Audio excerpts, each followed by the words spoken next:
Hi, my name is Niki Barr. I'm Fitness and Wellness Director and Personal Trainer here at the Edward A. Myerberg Center. Flexibility is very important for older adults because it helps with the overall mobility. It helps with walking, your gait, your balance. If there's any knee or hip problems, sometimes flexibility stretches alone can help with range of motion in our joints. So they should be practiced daily.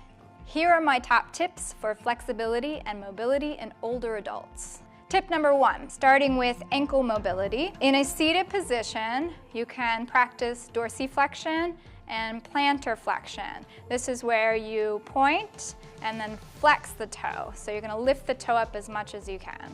And you'll do that about 10 times on each foot. Other exercises you can do are simply you'll sit and then circle your toe around in one direction and then reverse the other direction. From there, you can start to do calf raises, where you stand using a chair or a balance bar, rise up onto your toes, hold for a couple seconds, and lower the heels back down to the floor. So it's a rising up on the toes and then flattening the foot back down to the floor. From there, you can work to a single calf raise, where you're balancing on one foot and rising up onto the toes and back down. Tip number 2, mobility in the quads and hamstrings. These are the front and back sides of the thighs. Simple stretches you can do are in a seated position, extending a leg out and reaching down towards your toes. You should feel a stretch on the back of your thigh. That will help with hamstring mobility. Another great exercise to build strength in the quads, which are in the front of the thighs,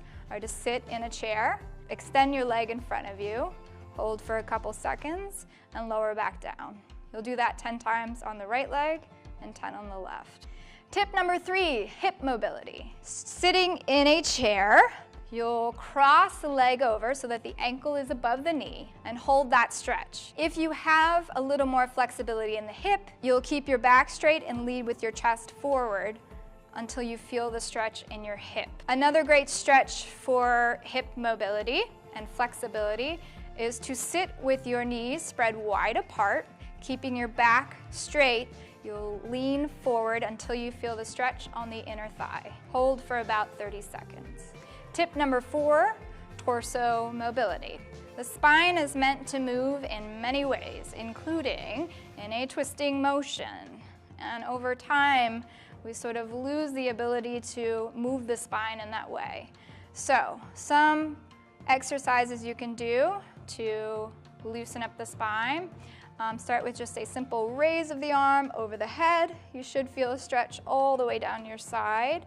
Hold for about 30 seconds, and you'll do the same on the other side. And while in a seated position, you'll use the arm of a chair to twist yourself as far as you can and hold for about 30 seconds and do the same on the other side.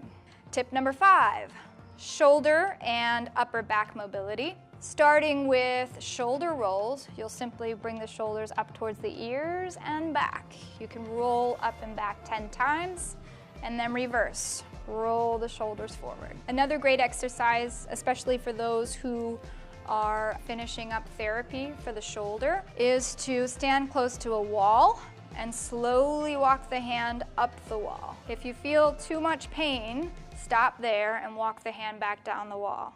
Otherwise, you'll continue up all the way up the wall, hold it for a few seconds, and walk the hand back down the wall. If you're looking for more information on how you can gain flexibility and mobility, stop by the Edward A. Myerberg Center's Fitness Center.